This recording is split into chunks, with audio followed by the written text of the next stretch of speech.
देख रहे हैं डिजिटल नेताजी।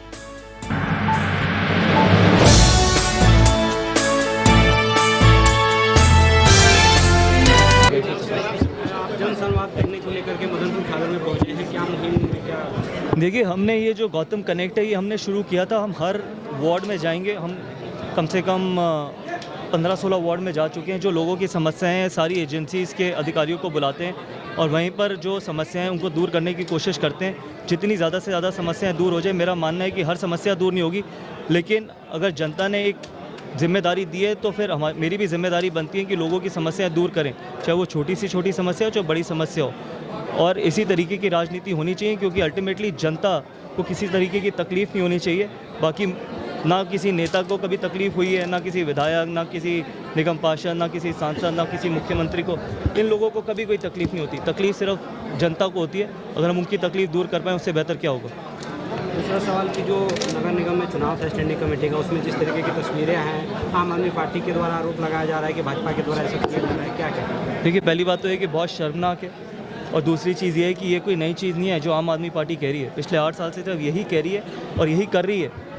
कहती तो बहुत कुछ है और कर भी यही रही है। पहले शुरुआत में सेंट्रल गवर्नमेंट पे आरोप लगाए, फिर सांसदों पे आरोप लगाए, फिर अब एलजी पे आरोप लगाए, और अब इस बारी एमसीडी में निगम पार्षदों पे आरोप लगाए, बीजेपी पे आरोप लगाए।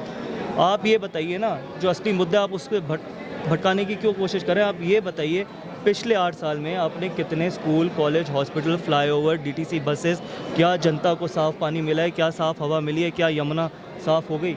ये चीज़ आप लोगों की जिम्मेदारी है। पूछिए, उठाइए। आप लोग भी दिल्ली में रहते हैं। दिल्ली किसी एक व्यक्ति की दिल्ली नहीं है, एक पॉलिटिकल पार्टी की दिल्ली नहीं है।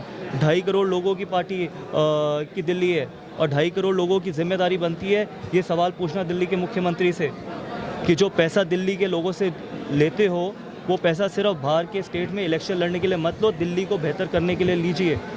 आप हालत देखिए दिल्ली की, इतनी ख़राब दिल्ली कभी नहीं लगी जितनी 8 साल में लगी है, क्योंकि सिर्फ मकसद एक है कि किस तरीके से मैं बाकी स्टेट्स में इलेक्शन लड़ूं। सच्चाई बताइए, सच्चाई पूछिए और सच्चाई दिखाइए भी। मैं सिर्फ आपसे इतना निवेदन करना चाहता हूँ। पार्ट नंबर 186 के अंदर ही परेशानी क्यों है दिल्ली सरकार की तरफ से, और बाकी बदलाव में सब में पानी है, यहाँ क्यों नहीं आते? देखिए, अगर कई लोग पानी के नाम पे भी इस तरीके की राजनीति, धर्म की राजनीति करते हैं, तो इससे बेशर्मी क्या चीज़ हो सकती है। पानी पे तो हर व्यक्ति का हक है, हर धर्म का हक है। पानी पे भी ऐसी राजनीति, तो आप सोच सकते हैं कि भारतीय जनता पार्टी किस तरीके की सोच और किन तरीके के लोगों के सामने लड़ाई लड़ रही है।